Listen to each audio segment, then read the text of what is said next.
Students, कैसे हो आप सब। आई होप सब बिल्कुल ठीक होंगे और अपनी पढ़ाई बहुत अच्छे से कर रहे होंगे। सो स्टूडेंट्स, प्रीवियस टॉपिक जो था हमारा उसमें हमने सैंडविच मॉडल किया था सेल मेम्ब्रेन का। जो हमने टॉपिक करना है वो है हमारा यूनिट मेम्ब्रेन मॉडल। तो जैसे कि मैंने पहले भी तुम्हें बताया था कि जो प्लाज्मा मेम्ब्रेन के मॉडल थे वो 30 to 40 थे और 30 to 40 जो है उनमें से कुछ एक ऐसे थे जिन्होंने सेल मेम्ब्रेन की जो मेन प्रॉपर्टीज़ हैं जो होनी चाहिए वो सारी बातें बताई थी। तो इसके अलावा क्या थे, वो सारे रिजेक्ट हो गए थे। तो मैंने कहा था हम उसमें से सिर्फ 3 मॉडल को ही करेंगे। तो आज जो अभी हम कर रहे हैं सेकेंड मॉडल है। इससे पहले हमने सैंडविच मॉडल किया था, ठीक है। तो बच्चों आज का जो है वो है हमारा unit membrane model of plasma membrane. अब सबसे पहले इसमें हम देख लेते हैं कि इसका साइंटिस्ट कौन सा था जिसने इस मॉडल को दिया था। तो साइंटिस्ट जो था यूनिट मेम्ब्रेन मॉडल का वो था रॉबर्टसन। साइंटिस्ट का नाम क्या था? रॉबर्टसन। और रॉबर्टसन ने इस मॉडल में क्या क्या चीज़ों को बताया। फर्स्ट कि जो प्लाज्मा मेम्ब्रेन है is made up of proteins and phospholipid। अब जो डैनियल एंड डेवसन मॉडल जो था जिसको सैंडविच मॉडल बोला था उसमें भी इस चीज़ को बताया था कि वही प्लाज्मा मेम्ब्रेन प्रोटीन और फॉस्फोलिपिड की बनी हुई है। बट उसने क्या कहा था कि जो प्रोटीन है वो अल्फा ग्लोबुलिन प्रोटीन है उसमें। बट इसके अकॉर्डिंग जो इसमें प्रोटीन हैं वो कौन से हैं? Proteins are beta fibrous protein. तो इस मॉडल के अकॉर्डिंग कौन से टाइप के प्रोटीन है मेम्ब्रेन में? Beta fibrous protein. और जो ये फाइब्रस प्रोटीन है ये कैसे हैं? थ्रेड लाइक स्ट्रक्चर के होते हैं फाइबर तो। और जो डेवसन वाला जो मॉडल था इससे पहले वाला उसने ग्लोब्यूलर कहा था, तो इसका मतलब वो स्पैरिकल होते हैं। बाकी इसने और क्या कहा कि जो मेम्ब्रेन है उसका खुद का नेचर कैसा है? एम्फीपैथिक नेचर है, ठीक है। एम्फीपैथिक है तो मतलब क्या है कि जो हेड वाला पार्ट था वो कैसा था? Hydrophilic polar phosphate group present था। और जो टेल वाला पार्ट था वो हाइड्रोफोबिक नॉन पोलर, ठीक है। इसलिए क्या है कि जो ये प्लाज्मा मेम्ब्रेन है उसको हमने एम्फीपैथिक बोला है, ठीक है। बस रॉबर्टसन ने एक एक्स्ट्रा चीज़ क्या बता दी थी कि जो मेम्ब्रेन है उसकी थिकनेस कितनी होती है? अबाउट 75 एंगस्ट्रॉम, ठीक है। बट ये भी कई चीज़ों को नहीं बता पाया, तो एक बार देख लेते हैं इसके अनुसार जो मॉडल था।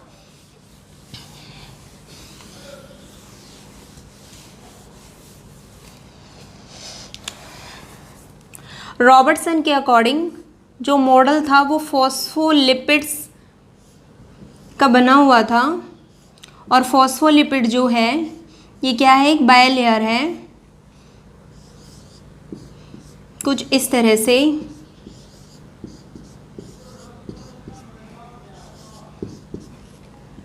ये वाला जो पार्ट है ये है हाइड्रोफिलिक हेड और ये है हाइड्रोफोबिक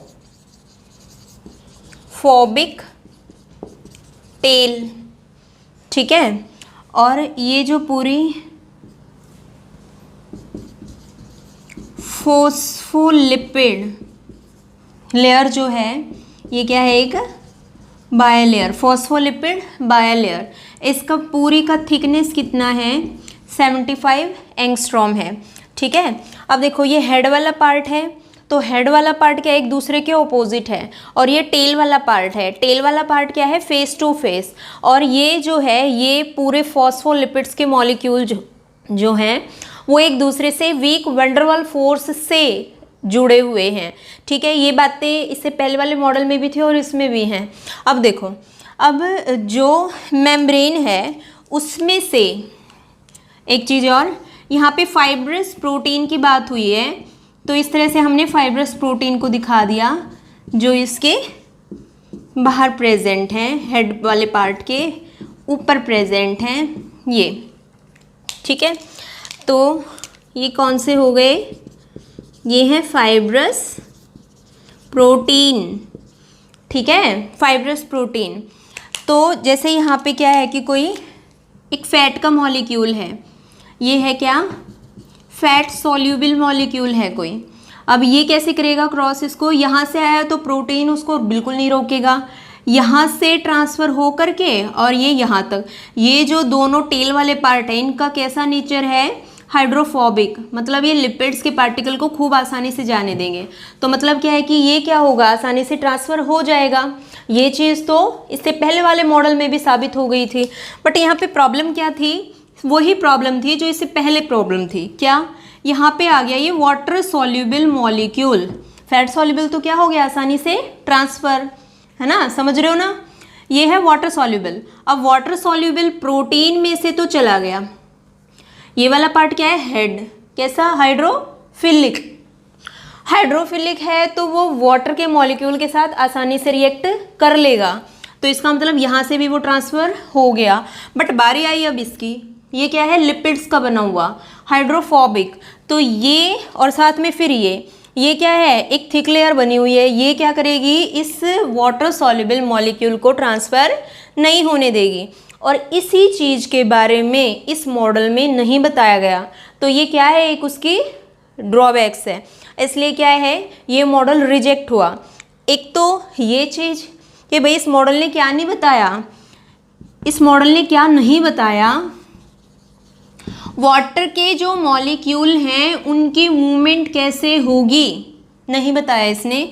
दूसरी चीज़ इसने क्या नहीं बताई, डायनेमिक नेचर ऑफ मेम्ब्रेन, क्या नहीं बताया, dynamic nature of membrane. Dynamic का मतलब क्या है कि भाई जो फॉस्फोलिपिड्स के मॉलिक्यूल हैं ये वेरिएबल फॉर्म में पाए जाते हैं, जैसे इनके बाहर ये प्रोटीन है और ये फॉस्फोलिपिड के हैं, तो जो इनकी रेशो है वो वेरिएबल होती है, फिक्स नहीं होती है। क्यों, क्योंकि जो हमारी प्लाज्मा मेम्ब्रेन होती है वो फ्लेक्सिबिलिटी शो करती है, वेरिएशन शो करती है, वो कभी भी रिजिड नहीं होती है। तो एक बार यहाँ पे देख लेते हैं कि किस तरह से शो नहीं किया। जैसे मैंने ले लिए इतने पार्ट, इसके इतना सा पार्ट ले लिया मैंने। अब यहाँ पे 1 2 3 और 4, तो यहाँ पे फॉस्फोलिपिड जो हैं इसके कितने मॉलिक्यूल हैं, 4 हैं। फाइबर देखो 1 2 3 4 5 6 7 8 9 10 11 12, तो यहाँ पे प्रोटीन जो हैं वो कितने हैं, 12। आगे वाले में भी देखो 2 में इतने ही हैं, उससे आगे 2 में इतने ही हैं। तो इसका मतलब क्या है कि भाई ये जो रेशो है प्रोटीन और फॉस्फोलिपिड का वो कैसा है, बिल्कुल फिक्स है, कांस्टेंट है, और डायनेमिक नेचर मेम्ब्रेन का शो नहीं हुआ। समझ रहे हो ना, डायनेमिक नेचर को इसने शो नहीं किया, ठीक है। तो ये क्या थी, ये ड्रॉबैक्स थी इसकी, इसलिए ये भी क्या हो गया, रिजेक्ट हो गया, ठीक है। अब देखो, एक तो सैंडविच मॉडल और एक यूनिट मेम्ब्रेन मॉडल, अगर इन दोनों को एक साथ एक नाम देना हो तो हम इन दोनों को मिला करके क्या बोल सकते हैं, क्या बोला मैंने, कि जो यूनिट मेम्ब्रेन मॉडल है प्लस जो इससे पहले हमने सैंडविच मॉडल पढ़ा है, इन दोनों को मैं क्या नाम दे सकती हूँ, तो इन दोनों को क्या दे सकती हूँ बेटा, lamellar model of cell membrane, या फिर और क्या बोल सकती हूँ मैं, trilamellar model of cell membrane, ठीक है। तो ये क्वेश्चन आपसे पूछा हुआ है पहले, कई बार आया हुआ है ये। तो अगर आपसे कोई भी पूछे कि भाई यूनिट मेम्ब्रेन और सैंडविच मॉडल, अगर इन दोनों मॉडल को एक साथ एक नाम देना चाहे तो क्या दे सकते हैं, तो लेमिलर भी बोल सकते हैं या फिर ट्रायलैमिलर भी बोल सकते हैं। ड्रॉबैक्स क्या क्या थी, किस वजह से रिजेक्ट हो गया, एक तो इसने ये नहीं बताया कि भाई वाटर के मॉलिक्यूल की मूवमेंट कैसे होगी, यहाँ तो नहीं हो रही है, बट वाटर के मॉलिक्यूल तो जाएंगे सेल मेम्ब्रेन में से, तो कैसे जाएंगे, तो नहीं बताया। दूसरा, डायनेमिक नेचर नहीं बताया, इसके अकॉर्डिंग क्या था, प्रोटीन और फॉस्फोलिपिड का रेशो क्या था, फिक्स था, कांस्टेंट था। अगर ये कांस्टेंट था तो भाई सेल मेम्ब्रेन कैसी होनी चाहिए, रिजिड, बट उसका नेचर कैसा होता है, डायनेमिक, तो ये उस बात को नहीं शो कर पाया इस मॉडल में। तो इसी वजह से ये क्या हो गए, दोनों मॉडल रिजेक्ट हो गए। ठीक है, नेक्स्ट मॉडल देखो कौन सा आया फिर।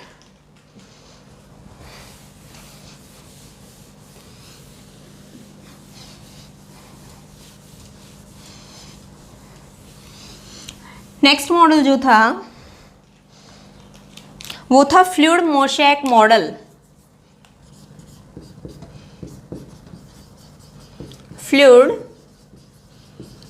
मोशैक मॉडल ऑफ प्लाज्मा मेम्ब्रेन। अब जो फ्लूइड मोशैक मॉडल है ये किसने दिया था? साइंटिस्ट के नाम बेटा आपको ज़रूर याद होने चाहिए।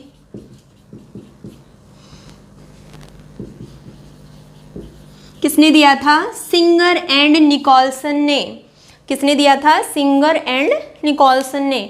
जब बहुत सारे मॉडल का रिजेक्शन हो चुका था तो उसके बाद सिंगर एंड निकोलसन ने जिन जिन वजह से उन मॉडल का रिजेक्शन हुआ है उन सभी रिजेक्शन को उठा करके और वही उन्हीं चीज़ों को इस मॉडल में साबित किया था कि भाई वाटर का मॉलिक्यूल भी क्या करेगा, मूव करेगा, सेल का डायनेमिक नेचर भी है। उन सारी चीज़ों को इसने क्या किया था, अपने मॉडल में सबको साबित किया था। तो इसके अकॉर्डिंग क्या क्या चीज़ें थी बेटा? फर्स्ट कि जो प्लाज्मा मेम्ब्रेन है सेम वही चीज़ें, उसमें क्या क्या है, फॉस्फोलिपिड और प्रोटीन, ये चीज़ें पहले भी थी। दूसरी कि जो प्लाज्मा मेम्ब्रेन है उसमें कौन से टाइप का प्रोटीन है, अल्फा ग्लोब्यूलिन। ठीक है, जो डेविसन ने कहा था वही इसने भी कहा। तो अल्फा ग्लोब्यूलिन है तो कैसे होंगे, स्मॉल स्पेरिकल। ठीक है, स्मॉल स्पेरिकल स्ट्रक्चर होंगे। उसके बाद इसने भी क्या कहा कि जो मेम्ब्रेन है उसका नेचर कैसा है, एम्फीफेटिक। कैसा है, एम्फीफेटिक। हेड वाला पार्ट पोलर की तरह रिएक्ट कर रहा था, टेल वाला पार्ट नॉन पोलर की तरह रिएक्ट कर रहा था। हेड वाले पार्ट पे फॉस्फेट ग्रुप प्रेजेंट था और हाइड्रोफिलिक नेचर था। टेल वाला पार्ट जो था उसका हाइड्रोफोबिक नेचर था। ठीक है, उसके बाद देखो फ्लूइड मोशैक मॉडल में और क्या चीज़ें बताई हुई, डायनेमिक नेचर को भी बताया कि भाई डायनेमिक नेचर जो है वो मेम्ब्रेन का कैसे है। और क्या बताया कि भाई जो वाटर के मॉलिक्यूल हैं वो किस तरह से मेम्ब्रेन में से मूवमेंट करेंगे। ठीक है, अब ये चीज़ें सारी बताई। इसके अलावा क्या क्या चीज़ें बताई वो देखो बेटा। सिंगर एंड निकोलसन के अकॉर्डिंग, सिंगर एंड निकोलसन के अकॉर्डिंग जो प्रोटीन्स प्रेजेंट हैं मेम्ब्रेन पे वो दो टाइप के प्रोटीन हैं। कौन कौन से हैं? दो टाइप के, एक्सट्रिंसिक प्रोटीन और इंट्रिंसिक प्रोटीन। दो टाइप के प्रोटीन है ना, जो यहाँ पे अभी बोला है हमने अल्फा ग्लोब्यूलिन, तो वो दो टाइप के प्रोटीन हैं, एक है एक्सट्रिंसिक, एक है इंट्रिंसिक। तो एक्सट्रिंसिक जो है बेटा वो कौन से टाइप के प्रोटीन हैं? They are present on the outer side. कहाँ प्रेजेंट होंगे? आउटर साइड पे। They are loosely attached on the phosphate head part. जो हेड पार्ट जो है उस पे फॉस्फेट ग्रुप प्रेजेंट था ना, तो उसके साथ क्या है, ये लूजली अटैच्ड होते हैं। ठीक है, अब है इंट्रिंसिक। अब इंट्रिंसिक में क्या है, दे आर पार्शियली और completely attached in the membrane. अब ये मेम्ब्रेन के अंदर प्रेजेंट होंगे। पार्शली मतलब क्या है कि किस फोर्स के साथ जुड़े होंगे, या तो हो सकता है थोड़ा लूज या फिर हो सकता है बहुत ज़्यादा स्ट्रॉन्ग। ठीक है, तो ये इंट्रिंसिक है, ये एक्सट्रिंसिक है। अभी हम जब वो मॉडल बनाएंगे तो उसमें आपको दिखाऊंगे कि ये एक्सट्रिंसिक है और ये इंट्रिंसिक है। ठीक है, उसके बाद देखो इस मॉडल में और क्या चीज़ बताई, डायनेमिक नेचर भी बताया कि मेम्ब्रेन का डायनेमिक नेचर होता है। तो जो डायनेमिक नेचर है वो किस तरह से होता है मेम्ब्रेन का, फॉस्फोलिपिड्स आर वेरिएबल। फॉस्फोलिपिड्स जो हैं वो वेरिएबल रेशो में मिलेंगे प्रोटीन के साथ, मतलब प्रोटीन और फॉस्फोलिपिड का जो रेशो होगा वो कैसा होता है, वेरिएबल। अगर चेंज होता रहता है तो इसीलिए हम मेम्ब्रेन को डायनेमिक बोल रहे हैं। अगर बिल्कुल कांस्टेंट ही होता, चेंज ही ना हो तो मेम्ब्रेन कैसी हो जाएगी, रिजिड हो जाएगी, जो कि इसकी एक प्रॉपर्टी नहीं है। ठीक है, तो बेटा कैसे कि जो इनकी मूवमेंट होती है फॉस्फोलिपिड्स वेरिएबल, तो जो मूवमेंट होती है या फिर इसमें लिख सकते हैं मूवमेंट ऑफ फॉस्फोलिपिड्स मॉलिक्यूल।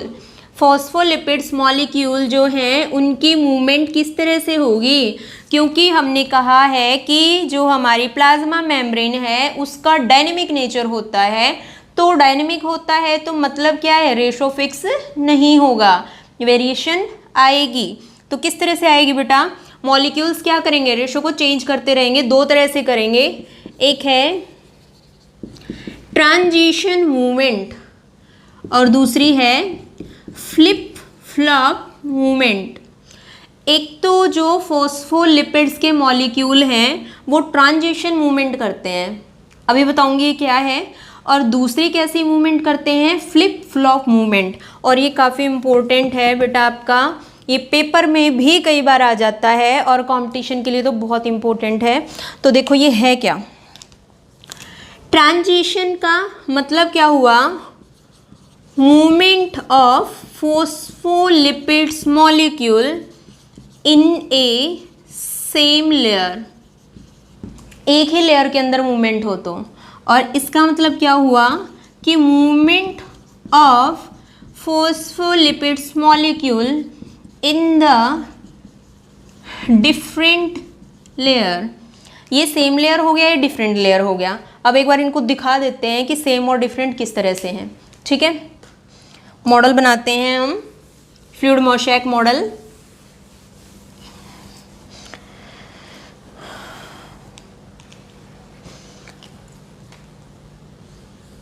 तो जैसे कि हमने अब से पहले दो मॉडल को पढ़ा है, तो उन दो मॉडल में भी हमने ऐसे ही बनाया है, हेड वाला पार्ट, टेल वाला पार्ट।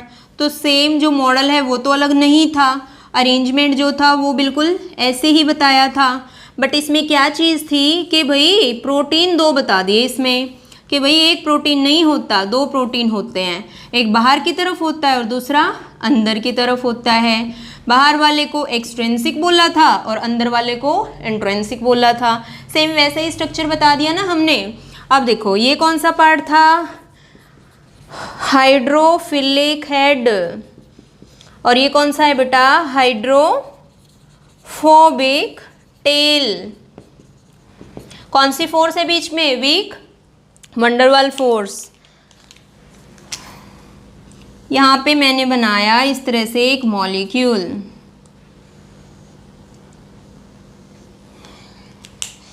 एक इधर बना देती हूँ, इसको कंप्लीट कर देते हैं।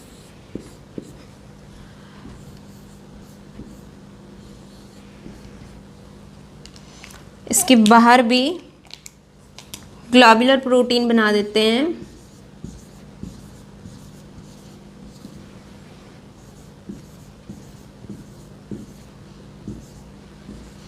ठीक है, देखो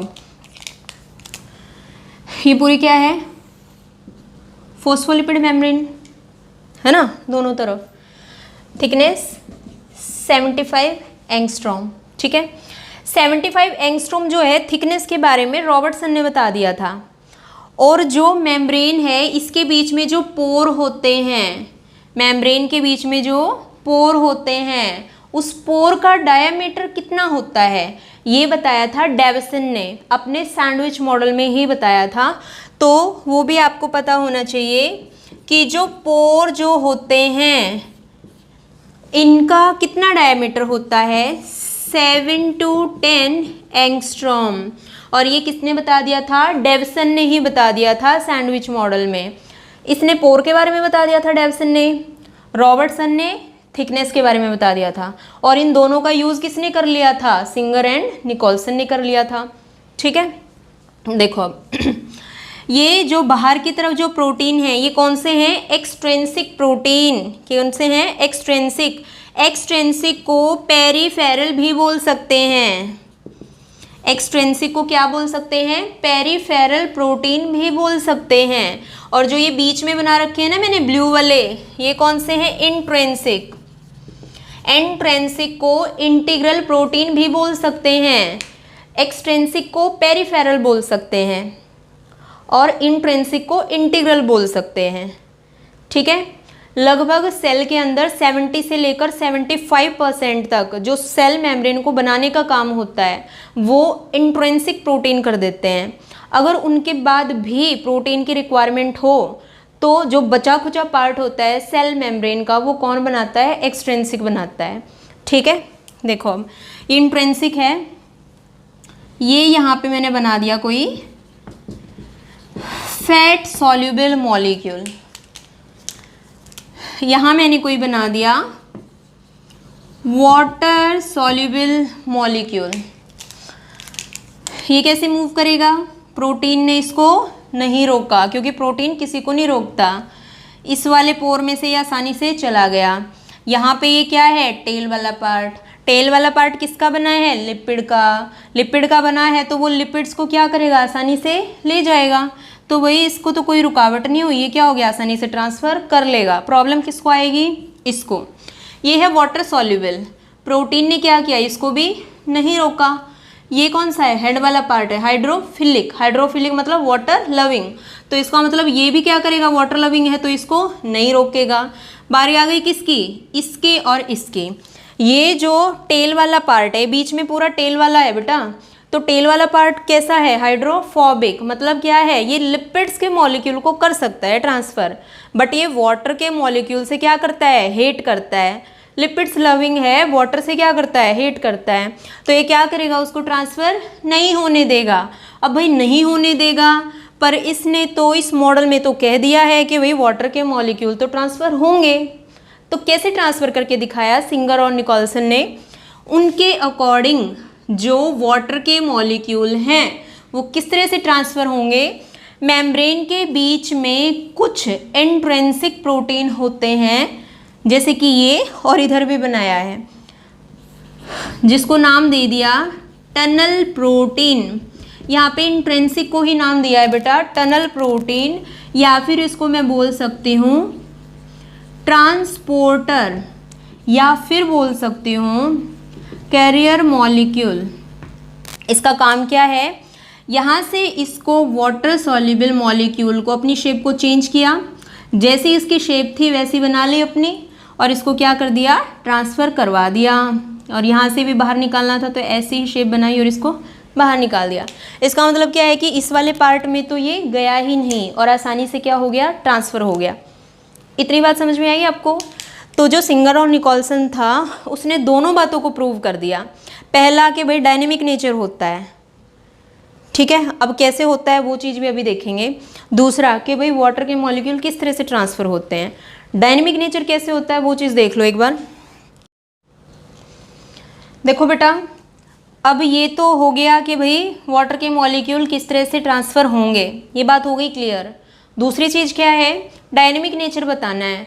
और अभी अभी मैंने आपको इससे पहले लिखवाया था कि जो फॉस्फोलिपिड के मॉलिक्यूल हैं उनकी दो तरह की मूवमेंट होती है, एक ट्रांजिशन, दूसरी फ्लिप फ्लॉप। अब देखो ट्रांजिशन कौन सी है? इन सभी फॉस्फोलिपिड मॉलिक्यूल को मैं नंबर दे देती हूँ, कोई 1 2 3 और 4 इस तरह से। नीचे वाली जो लेयर है उसमें मैं ABCD लिख देती हूँ D, जैसे इस तरह से 4 ये हो गए, 4 ये हो गए, ठीक है। अब देखो एक मूवमेंट क्या है, ये फर्स्ट है जैसे और ये फोर्थ है। अब ये क्या हो रहे हैं? इस तरह से ट्रांसफ़र हो रहे हैं। ध्यान से देखो ये क्या हो रहे हैं? इस तरह से ट्रांसफ़र हो रहे हैं। और 4 की जगह पे तो फर्स्ट वाला चला गया और फर्स्ट की जगह पे 4 वाला चला गया। समझ रहे हो मेरी बात? ये क्या हो रहे हैं? इसी तरह से ट्रांसफ़र हो रहे हैं, ठीक है। सेम लेयर पे हो रहा है ऐसा, तो तो उसको ट्रांजिशन मूवमेंट बोलते हैं। अभी लिखा है ना हमने, एक ही लेयर के अंदर क्या हो रहे हैं, ट्रांसफ़र होते हैं, तो उसको क्या बोल देंगे हम, ट्रांजिशन। फ्लिप फ्लॉप में देखो क्या होता है, जैसे यहाँ पे मैंने लिख दिया ये, सॉरी थोड़ा ये आगे पीछे हो गया है, जैसे मान लिया मैंने ये सी वाला है, इधर ये डी वाला बना देती हूँ, जैसे ये डी है, इधर ये डी है, जैसे ये दोनों आपस में क्या करेंगे, ट्रांसफ़र करेंगे, ये इधर डी चला जाएगा उधर और 4 आ जाएगा इधर, इस तरह से जो इनका ट्रांसफ़र होगा उसको हम क्या बोलते हैं, फ्लिप फ्लॉप ट्रांसफ़र या फिर फ्लिप फ्लॉप मूवमेंट। समझ रहे हो बेटा? तो इससे क्या हुआ कि इनमें क्या होगा कि जो इस तरह से ये चेंज होते रहेंगे ना, तो डायनेमिक नेचर साबित हो जाएगा, रिजिडिटी नहीं आएगी इसमें। जब यहाँ से ये ऐसे मूवमेंट होगी तो एक टाइम पर क्या होगा, यहाँ से ये क्या हो जाएगा, बिल्कुल फ्री, यहाँ पे मॉलिक्यूल नहीं होगा, है ना। और इस तरह से ट्रांसफ़र होते होते अगर ये पहले चला गया तो वहाँ पे क्या हो जाएगा, यहाँ हो जाएगा और यहाँ पे ये फ्री हो जाएगा। ऐसे ही इधर और इधर वालों में भी होता है, जब ये ऐसे ट्रांसफ़र होने लगे तो नंबर क्या हो जाएगा इनका, वेरिएबल। ठीक है, तो इस तरह से मूवमेंट होती है, तो ट्रांजिशन और फ्लिप फ्लॉप बोलते हैं।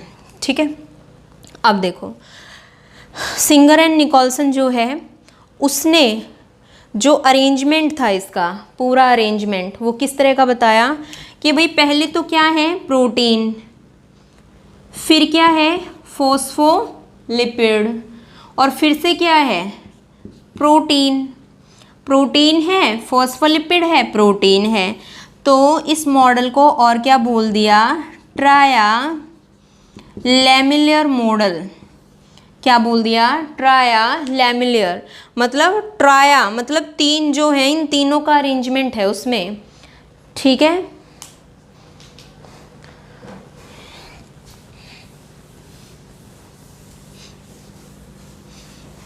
और एक छोटी सी और लाइन इसी मॉडल के लिए लिख सकते हैं हम, प्रोटीन्स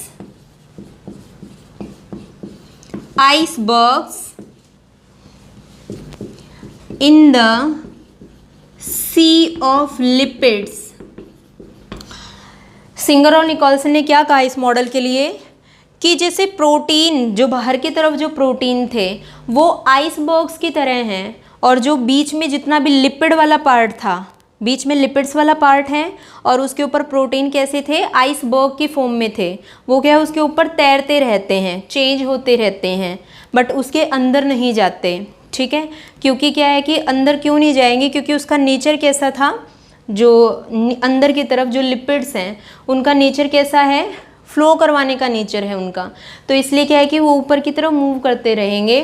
तो उसने बोला proteins icebergs in the sea of the lipids. और जो मेम्ब्रेन है, प्लाज्मा मेम्ब्रेन इज ए, कहा कि जो मेम्ब्रेन है वो क्या है, एक क्यूसी फ्लूइड है। क्यूसी फ्लूइड का मतलब क्या होता है बेटा, जेली लाइक फ्लूइड जो होता है उसको बोलते हैं।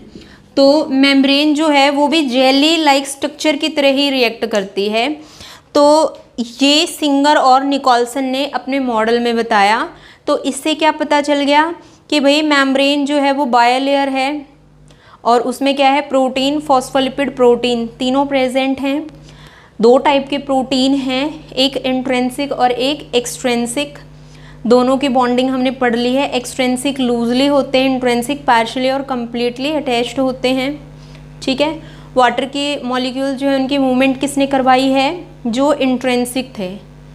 और जो फैट के मॉलिक्यूल जो हैं वो कैसे हो रहे हैं, वो पोर के थ्रू हो रहे हैं।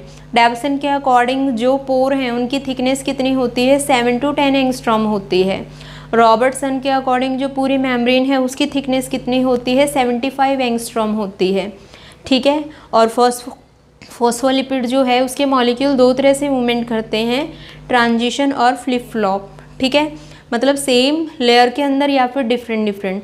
तो ये था बेटा फ्लूइड म्यूशैक मॉडल जो कि सिंगर और निकोलसन ने दिया था। नेक्स्ट टॉपिक जो होगा हमारा वो हम सेल वॉल के बारे में पढ़ेंगे और उसके बाद हम अपने ऑर्गेनेलीज को स्टार्ट करेंगे। ठीक है, तो तब तक के लिए बेटा आप इसको पढ़ो, अगर कोई भी आपका डाउट आता है तो आप उसको डिस्कस करो। ओके।